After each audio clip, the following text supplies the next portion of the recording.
将军，我们来看一下以巴战事了啊，因为如果台湾真的要有危机意识，我们看看人家现在的状况是什么，我们怎么思考？说我们要买军购啊，造潜舰啊，那我们有没有能力？先看看美军对于以巴战争现在的态度是全力表示对于以色列要加以支持，所以派出了美国福特号啊到这个舰队到旁边来，加沙走廊旁边，希望来帮忙以色列，那包括了提供军火啦，让以色列自己去打，那不是说要帮他打了，自己去打。但旁边呢，很担心的是伊朗的角色是什么？那么当然，各方都怀疑伊朗是背后支持的对象，但是敢不敢真的跟他？如果真的参战进来，会有什么结果？和莫兹海峡，俄乌战争已经让原油全球的输送出了很大的问题。和莫兹海峡如果再被伊朗参战，如果来封了的话，会怎么样？会每天运输1500万桶的原油，占全球原油耗用量20%，通通被卡住了。所以现在这个战事，看到哈马斯入侵以来，红军、陆军、空军的各种路线，其实是全面性在进行的。接下来战事让战事很不平，战力很不平均啊，不对等的情况之下会怎么发展？大家也在观察呀。以色列现在当然毛起来对抗，包括了以30万大军说要募集来一起回击，而且要严厉的回击。以色列总理内塔雅胡说，以色列的所有敌人都会知道，攻击以色列是个可怕的错误，就是要让他们知道以牙还牙，以眼还眼，回戏啊那种概念。所以接下来所谓在加萨走廊会怎么回击？联合国的人道事务协调厅说，加萨走廊这里有12.4万人已经流离失所。为什么？因为以色列先把它周边全部水电通通封起来，包括出入管制。所以呢，以色列夜袭加萨走廊500个地方。哈马斯的据点炸了遍体鳞伤，其中一位指挥官据说是被炸死了。这是以色列方面所公布的消息，说已经夺回哈马斯民兵渗透的加萨走廊周边社区，所有的战斗都终止了，但是还没有完全驱逐潜伏到以色列境内的民兵。然后还有哈马斯的高层之一的辛瓦被说是丧命在空袭当中炸死。但是这个空袭地点这么的密集，也把中间全部封锁啊，所以封锁之后呢，供水供电的燃料全部断电，当中还有很多平民老百姓啊，现在是最惨，平民老百姓很惨，所以看到他们大排长龙，想尽办法要找到原油，要加油，但接下来的问题恐怕已经是人道问题，战争是不是很快有办法解决？美国出手做了哪些事情呢？联合国安理会要谴责，但是还没有全体一致的谴责，所以美国表示遗憾说，中国居然不支持哦。但这个白宫发言人科比说，美国没有意愿要派遣地面部队去协助。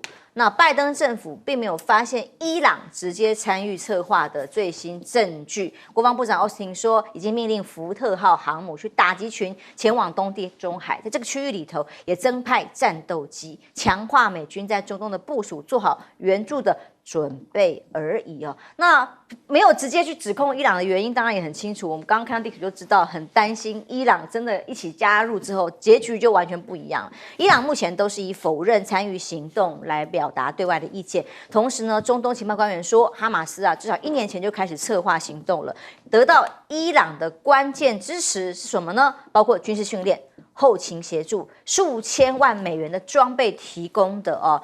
但是呢，伊朗的驻联合国代表当然否认啊，完全没有参与啊。但是他支持的是谁？巴勒斯坦。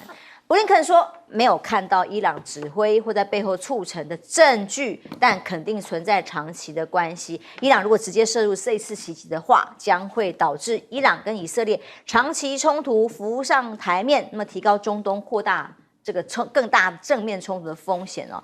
所以呢，接下来怎么办呢？如何遏制接下来的冲突再继续扩大下去？哈马斯突袭以色列之后，美国跟伊朗还有一个重要的破冰计划，当然就受阻了。这个事情在路透社的分析里面，其实昨天我们很多专家学者都这样看哦。这个时候是美国支持以色列跟沙烏地阿拉伯建交的时候，他们双方正在关系正常化呀。那换来的是什么？换美国可以签署国防协议哦，双方有军事的合作。三方如果协议顺利达成，当然可能就会威胁到巴勒斯坦建国的愿望，在加萨走廊181号联合国的这个协议里头，让他们失去了国土，所以以至于挫败伊朗的野心。谁知道这样的一个结果，如果巴勒斯坦这样的一进攻，当然就把这个和平的局整个打散了哦。那也有一个说法，大家都很纳闷，为什么 CIA 啦、萨德系统都没有掌握到任何情资呢？有个叫阴谋论的说法，说是美国一石三鸟，大家来宾可以来分析到底合不合理。但是阴谋论讲的也是煞有其事啊。他说，第一个，给以色列去攻打加萨正当的理由。因为之前一直想把加沙的走廊给整个吞掉嘛，军力也不是那么平衡，那碍于当时联合国的决议没办法。但是这次不一样了，这样子卖给美国有心结的纳坦雅胡一个人情，这一次之后被攻击了，就可以把它整个拿下来了吗？而战事发生之后，美国还可以加强中东的军力，中东越乱，美国越能插手吗？多设一些军事基地，或者是第三个说离间沙烏地阿拉伯跟伊朗，让他们也合作不了，破坏中国促成的沙伊合作，拉拢沙烏地阿拉伯吗？有到这样的地步，以至于故意不给情资，这样的阴谋论。但总之，这是战争，都是大家不想看到的。将军，首先我要解释为什么雷根号那个福特号要去吧。去的意思并不是帮以色列打，以色列打哈马斯是绰绰有余了，对，他是被奇袭的嘛，醒过来要打哈马斯是很简单，因为哈马斯没有重武器，没错，他是游击队，而且巴勒斯坦是政府军跟这个哈马斯两个不和的，你知道吧？所以不管怎么样，巴勒斯坦的人不管哈马斯也好，常年来被以色列是迫害，今天腾肯去不停的往外吞，把人家的地占了，把人家的文明当第二个。第二个这个战争的全面的原因还有一个，当初川普把耶路撒冷定为给以色列，这个耶路撒冷是回教国家跟基督教国家的共同有的圣地，你通通归给以色列的，还有希腊正教也是。对啊，你对这个回教国家的人怎么交代？所以中东很多国家是仇以色列的，那美国也是资助以色列来镇压这些国家。我早就讲嘛，以色列就是牧羊犬嘛，那些羊就是旁边这些国家嘛。6次中东战争把这些羊打得很惨了，所以这一次你说这个阴谋论呢，前2项我认为不太容易成立了，第3项有可能了，因为什么？中国在调停沙烏地跟伊朗之间的建交，那就破坏了美国所谓美元控制油源、控制全世界的美元霸权。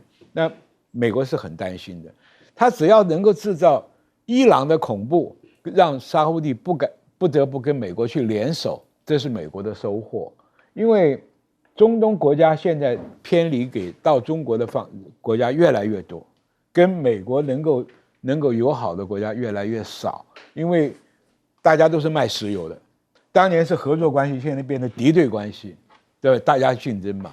所以这个霍莫兹海峡，如果说伊朗封闭的话，将来油价会更高。我看伊朗大概不会做这个事情了，因为这个事情是美国跟中国在中东互相角力的一个作为。但是最悲哀的就是巴勒斯坦的老百姓，真的，这个断水、断电、断粮、断油，这个日子不是人过的啊！这个飞弹、火箭打中呢，是史上跟这个困住10几万人的生计有问题。而且以色列向来回手不会手软的，而且你看他的空军出击的话，就炸了很多。所以讲起来，哈马斯不算是成功了，他只是骚扰嘛。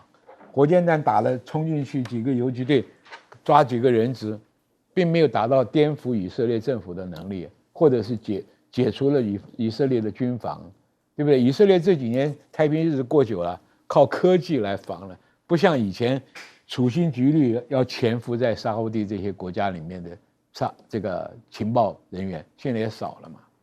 因为你这个中东国家对仇恨以色列的越来越深嘛，是，所以他的这个情报系统失灵也是必然的了。那要说，因为大家现在一般舆论比较看到的都是一般平民老百姓，参加音乐季的啦，到那边旅游的游客变成最大的受害者。但接下来战争其实，军力不平衡的情况之下，当然很快就会往另外一个方向来倾斜发展。现在要决定的就是以色列到底要采取是继续空袭啊，我们讲的精准的外科手术的打击，还是要把地面部队那么投入加沙地区里面进入巷战。我觉得这是对于内塔尼亚胡来讲最难的一个选择。如果继续空袭，那他对于哈马斯要把他的有生战力做大幅度的大规模的摧毁，难度比较高，因为哈马斯它基本上来讲，你很难从空中来去辨识说他是哪一个人是哪一个人不是，因为他们是混居在一起。第二个呢，你用空袭的方式一定会对于无辜的百姓那么造成死伤，这些画面一直传播过来的时候，对于以色列的情况也并不理想。那所以目前几波的空袭行动应该差不多要结束了，对，那接着可能就开始准备地面介入的问题了，对。可是问题是，地面的介入的话，一定会对于以色列的军队进入的军队的安全会构成很大的威慑，而且呢，也会造成更多的巷战，还有就是更多的这种平民百姓的死伤的情形啊。因为你想想看，加沙地区里面，它本身是一个人口最密集的一个地方，巷弄都非常的狭窄然后230万人挤在一个300多平方公里的一个地方上，塞得满满的，贫穷落后，现在断水、断电、断粮、断煤等等。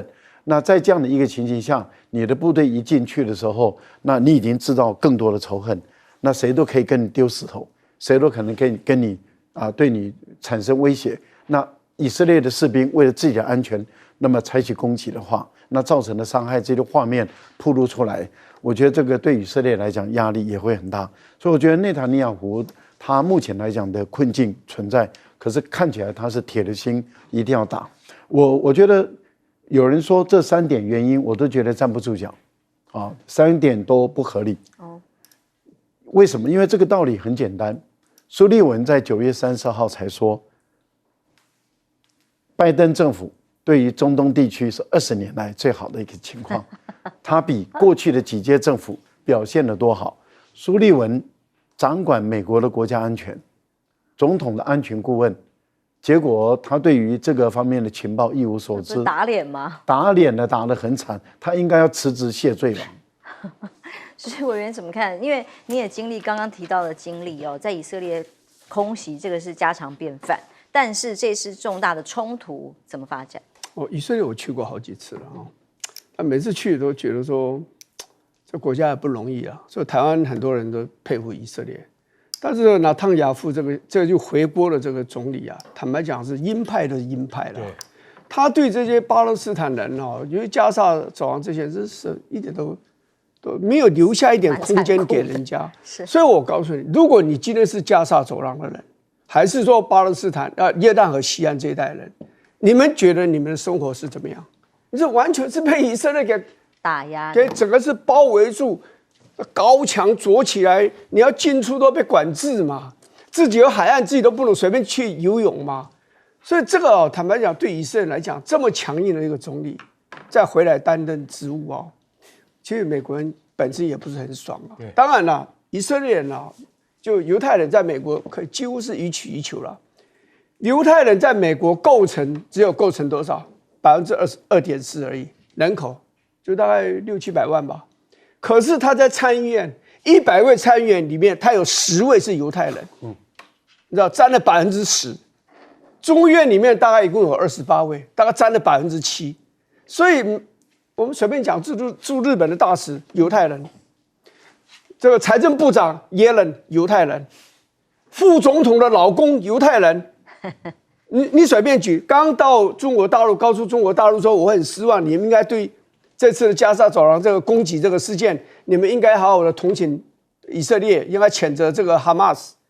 你知道这个人叫 Schumer， 犹太人，他也是犹太人。对，我可以告诉你，所以我是下很多的时间去研究过犹太人，我也有很多很好的犹太的朋友以前比较有来往。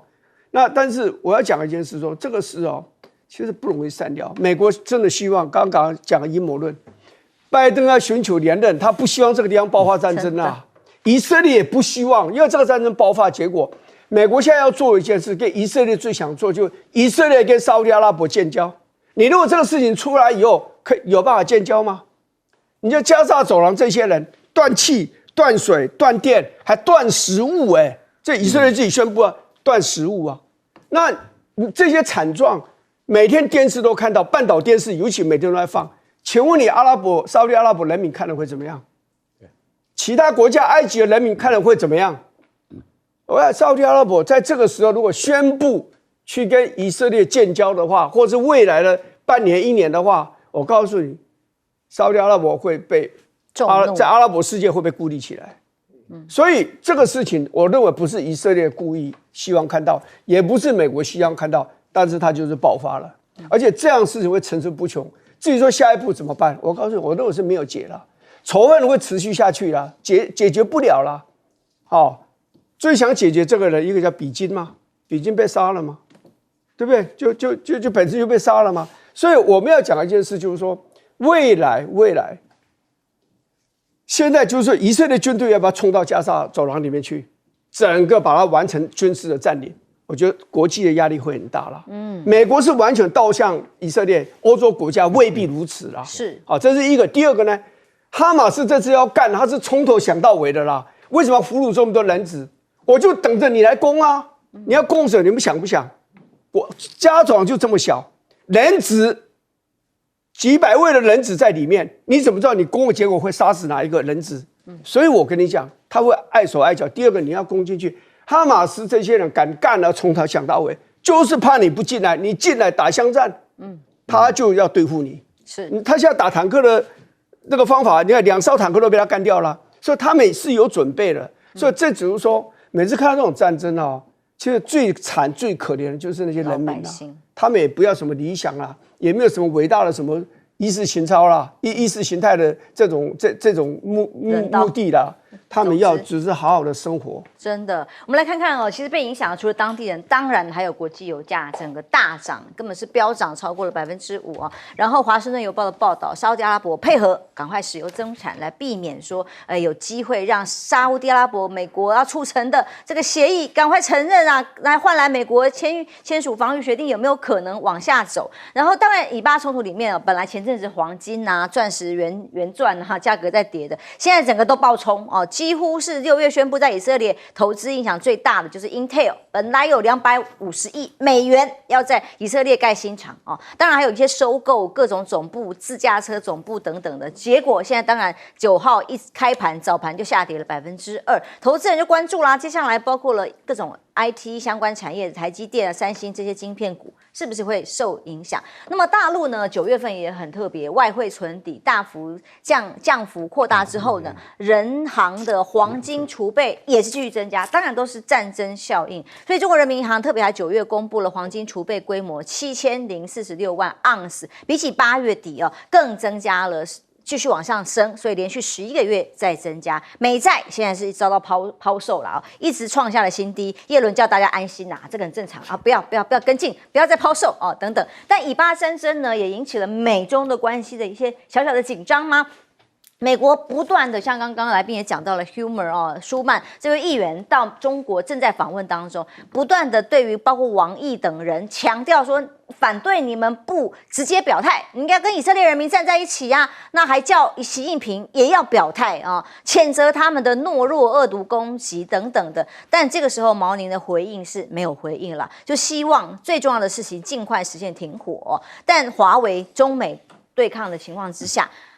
加者这些出口管制，美方继续要担心的是中国商务部副部长进一步的各种措施，准备要在这个相关的措施里头互相的还在对峙当中无论如何，以巴冲突是影响到全球的。赖教授，以巴一冲突，当然大家第一个本能的反应就是说，油价会不会飙涨？那果然就飙涨一下，但是会不会继续飙涨？大家都在看，为什么？因为要看冲突的情况有没有让其他的国家都卷进来，例如说伊朗有没有卷进来，还有就是叙利亚啦，或者是黎巴嫩啦，或者是沙特阿拉伯卷进来，或者是埃及等。所以美国的航空母舰到那个地方有牵制各方势力的一个作用，让这个战争的等于是控制在以色列跟哈马斯之间的冲突，而不是跟邻近国家之间的冲突。那这样的话，如果战争的冲突是可以有空性的话，那油价之间的飙涨的这个幅度就不会一下子窜得很高。沙特的一个表态，他不是说我下个月或者我马上，我是明年明年现在才10月，还有11、12月还有几个月时间，所以他在观望啊，他还在看。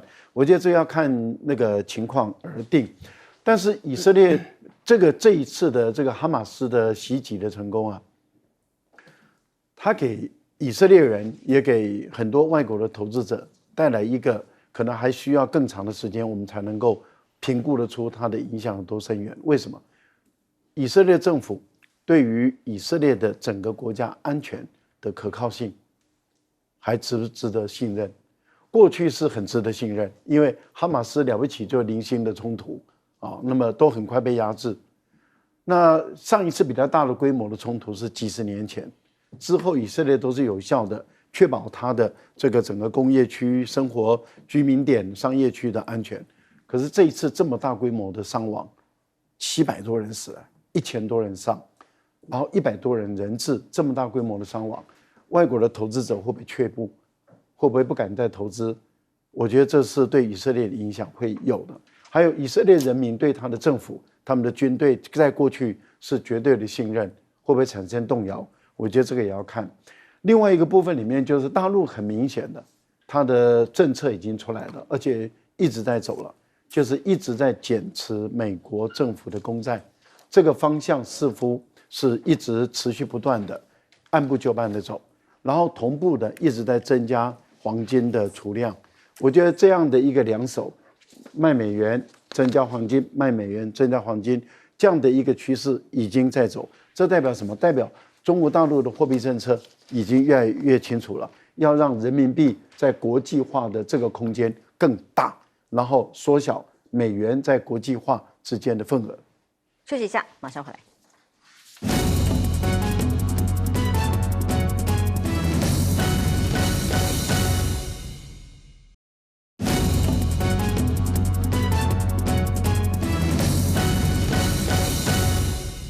以巴接下来战争如何发展下去，当然影响全球，不管经济、科技各方面都是。委员去了好几次哦，对当地也蛮了解的。对，我先稍微这个改一下，就是说我刚刚有一点讲的太快，有一点错误。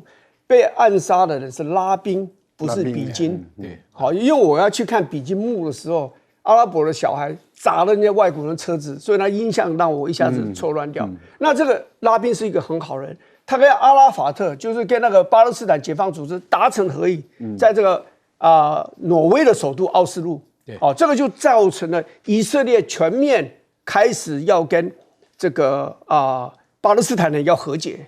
那但是呢，一个以色列，这是1993年，是1995年的11月4号还是5号，他就被一个以色列的民主主义一个极端的右派分子，他认为说你就是叛贼，你怎么会跟敌人这个谈和呢？和解。就把他杀掉了，所以这个真的一个很可惜。所以像现在上海这么好斗好战的、仇恨性这么强的纳坦雅夫，我认为对以色列人不是一个好事，当然对巴勒斯坦人也不是一件好事了。不过整个来讲，就是说以色列有值得我们学习的地方了。他们人口真的很少嘛，现在再多，现在大概只有600-700万人而已嘛。美国的犹太人大概600-700万，全世界大概就是1500多万啦，这样子。因为以色列跟美国的犹太人有国籍重叠的大概有30-40万人啦，所以不是那么容易算得清楚。他们那种坚毅不拔精神值得我们学习，但是我们也要同时去看出一件事，就是说手段要如何啦，对外的政策，尤其你跟你的敌人在打交道的时候，你要把拳头准备好，但是你要把橄榄枝要准备好。以色列的做法就是只有用讲力量的这样的一个打击。没有去想到要递橄榄，直接跟对方的和解，而且对方已经被你逼到这样子的，你应该放人家一马嘛。所以这个国际政治的那一种柔和灵活在很多国家表现出来的那个，很可惜在以色列没有表现出来。但是最大的要对我们提醒，应该是战争其实在你认为不会爆发的时候，它就会爆发。所以我们千万不要那么有把握说，台湾千世万代都会和平，因为有美国人会保护我们，有谁会保护我们？不会是这样子。那这样讲，我告诉你，以色列有美国充分的支持跟保护。以色列为什么这次被打了？这战争的爆发，有时候跟你的实力是无关的，跟你背后有没有朋友也无关，就是对方对你的仇恨心到达一个阶段以后，他就对你发动攻击了。就会是这样子。50年前的赎罪日之战是这样爆发的，50年之后的这次加沙走廊的攻击事件也是这样爆发的，没有赢家，没有赢家。是，的确，休息一下，马上回来。绝对没有赢家。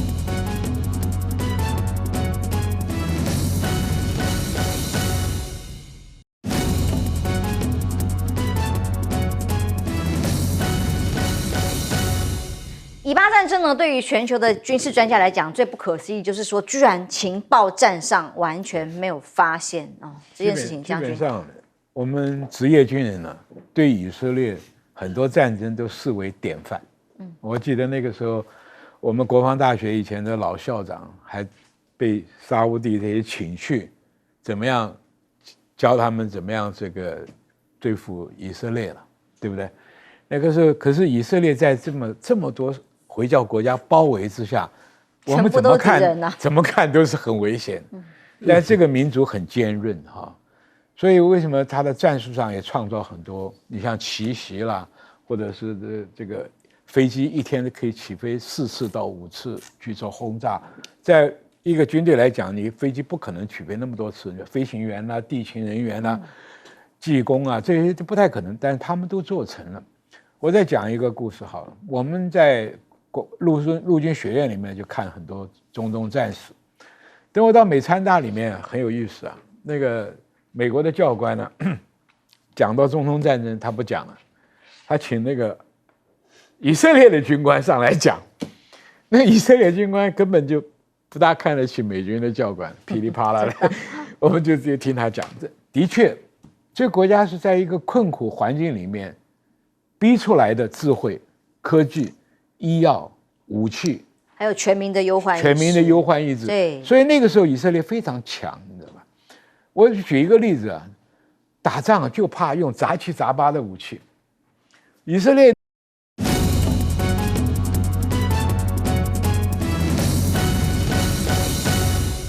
观众朋友，假日愉快，欢迎收看 TBS 新闻大白话，我是王浅秋。这一节我们的国际及国内议题大白话的来宾，邀请的是退役中将邵华明将军。主持人好，各位观众大家好。国际专利学者林玉芳前委员，大家好。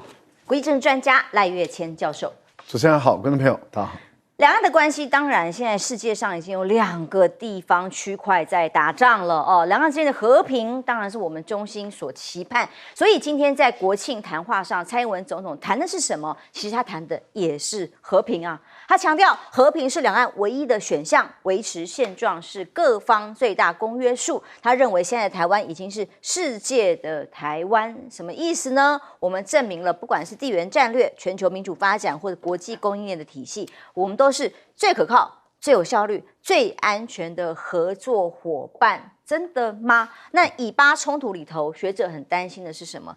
对于两岸之间的关系，美方介入的深度如何？像连乌克兰都担心了，更何况是我们。如果万一两岸发生冲突的时候，美方对于台湾这里可能的驰援，在学者这个角度里面就会担心了。这个是由屈兆祥教授认为的。以巴冲突，蔡总统的致辞内容呢，一言一行更加会挑动两岸敏感神经，所以更要好好讲话呀。但专研中东国际关系的政大教授李登科是认为，如果战争进一步扩大，不仅黎巴嫩真主党卷入炮火，连伊朗万一啦，现在还没有吗？也介入的话，那就不得了了。以色列一定会反击，美国也会把很多的人力物力往这里来集中。到时候手忙脚乱，当然就没有办法兼顾两岸关系。在这个时候，真的不要找麻烦，这个是这个概念。但是以巴冲突惊魂返台之后，游客们当时有台湾团好几团在当地然后好不容易回来了，很波折当然已经饱受惊吓。这样的一位旅客蔡小姐，她就形容事发当时她人在耶路撒冷本来以为是警报。看到了飞弹，同行人还以为放烟火，很开心拍烟火结果后来发现是打仗了，回程越想越后怕的概念，因为他认为台湾人过得太安逸了，要有忧患意识。如果真的亲身体验战场的可怕，跟残酷的话，还有谁愿意想要自己的国家面临战争呢？那么 PT 上很多讨论是说志愿役怎么回事？志愿役现在只有15.5万人了，是5年新低，越来越少。过去不是说征兵制上场之后，我们可以更多的鼓励，让人数越来越顺利，所以募兵会越来越好，到超额那么多，就搞了半天，最后仍然是5年来的新低，代表志愿役要延长，那这个义务役要延长了，志愿役根本大家也意愿不高的情况之下，我们的兵力到底怎么能够因应万一有任何的风险呢？而蔡总统鼓励什么呢？现在为了要让当兵的人数变多，鼓励学生啊，先休学再服役啊。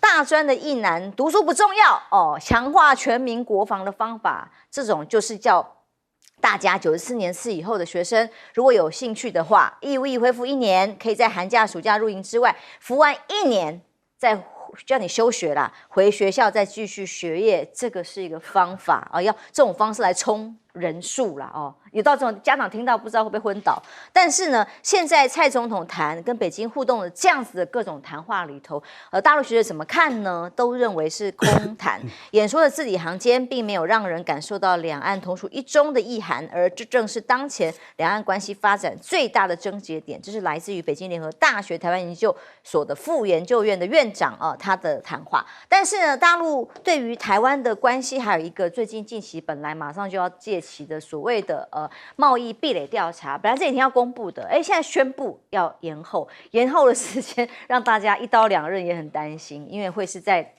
明年大选前一天，1月12号要来调查截止之后公布哦。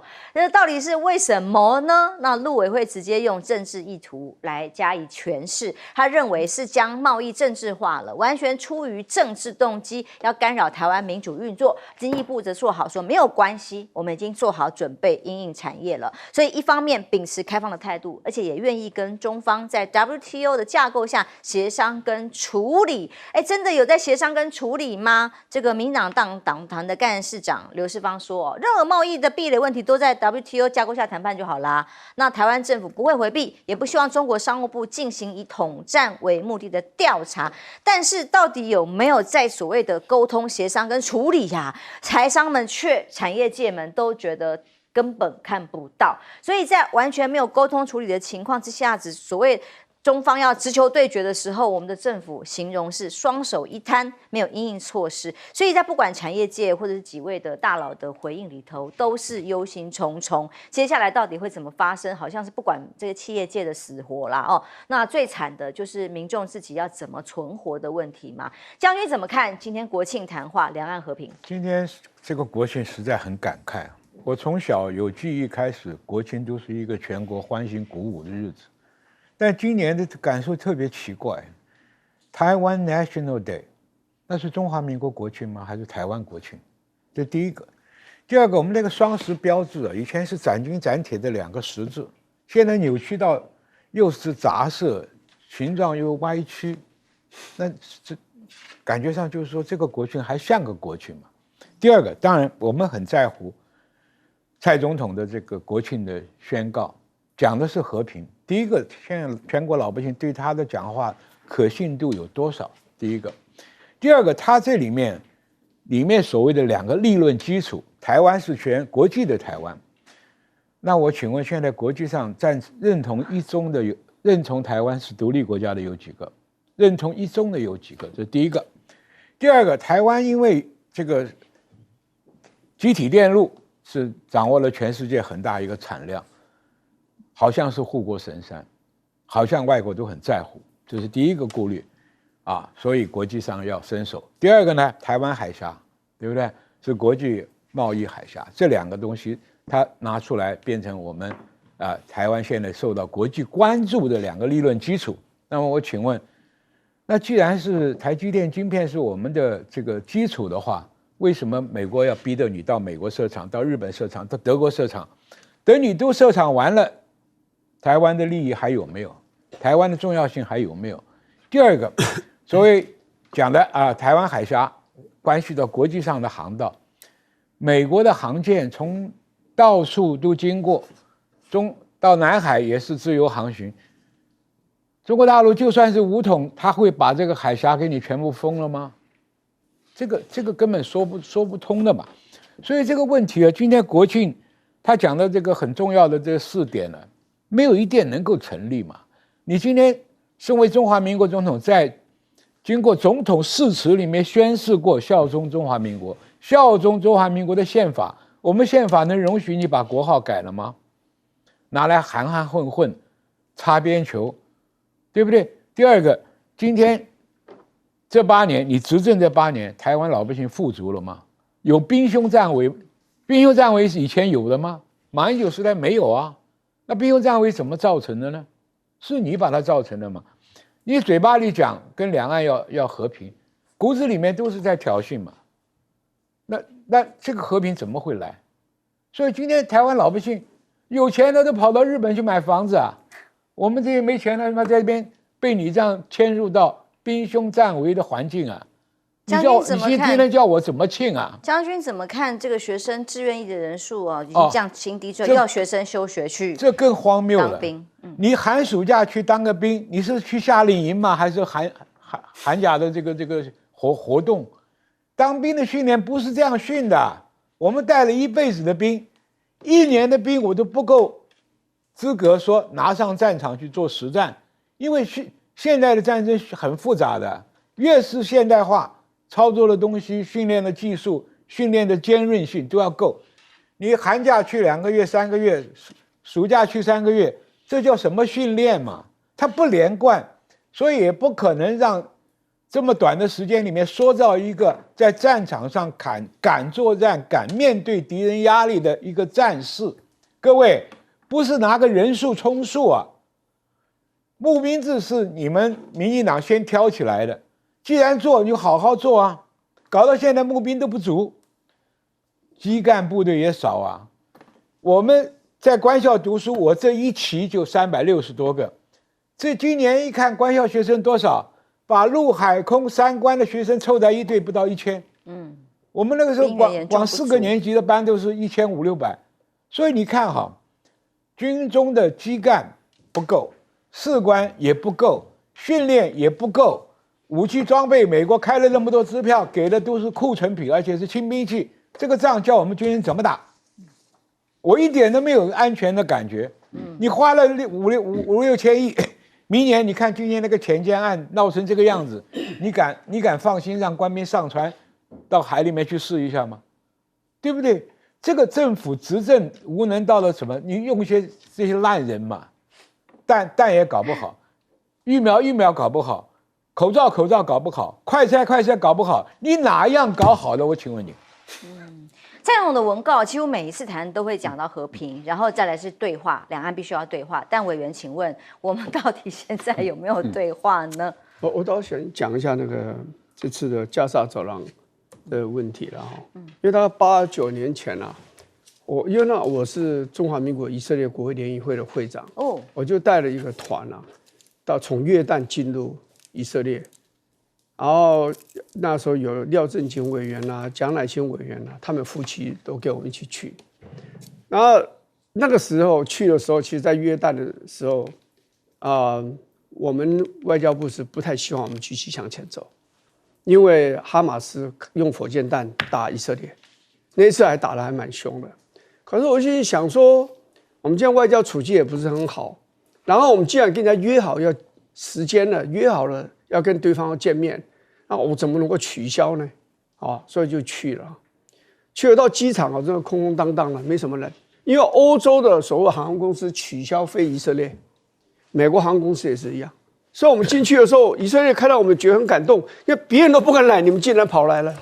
第二天一大早到一个智库去访问，坐下来才谈了3分钟就发警报了。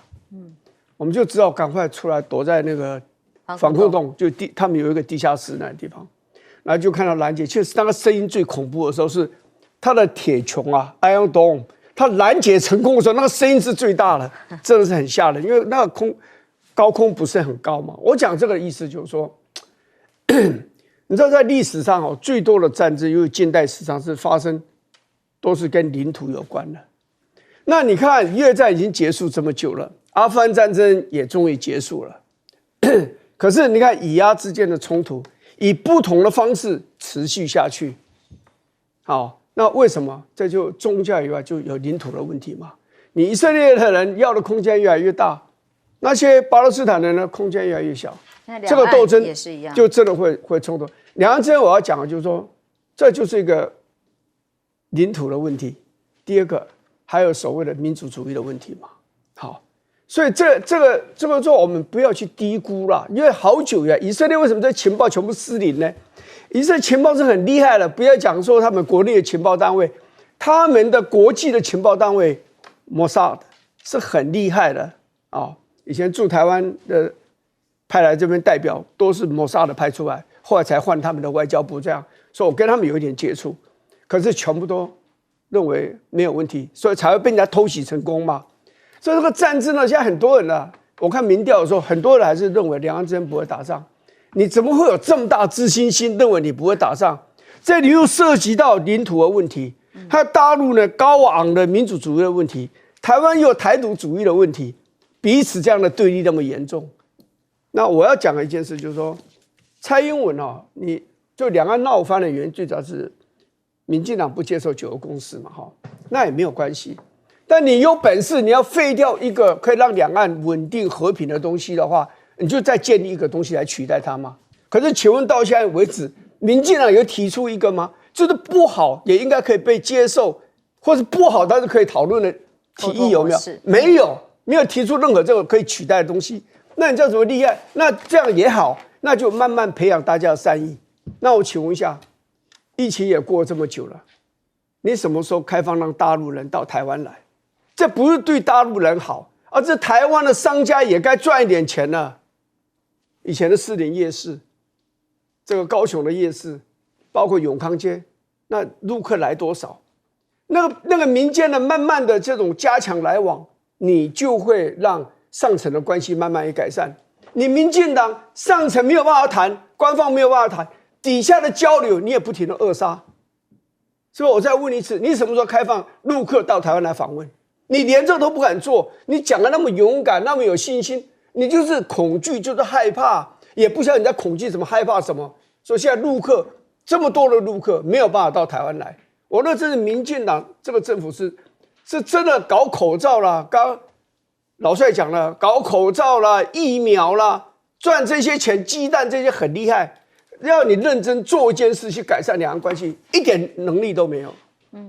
那要怎么看这个贸易壁垒的时间延到这个大选前一天，其实是一刀两刃呢，不知道会怎么样哎。贸易壁垒要先跟 ECFA 分开来看。是 ECFA 是台湾跟大陆任何一方都可以单方就直接取消了，所以它不需要经过贸易壁垒的调查。是。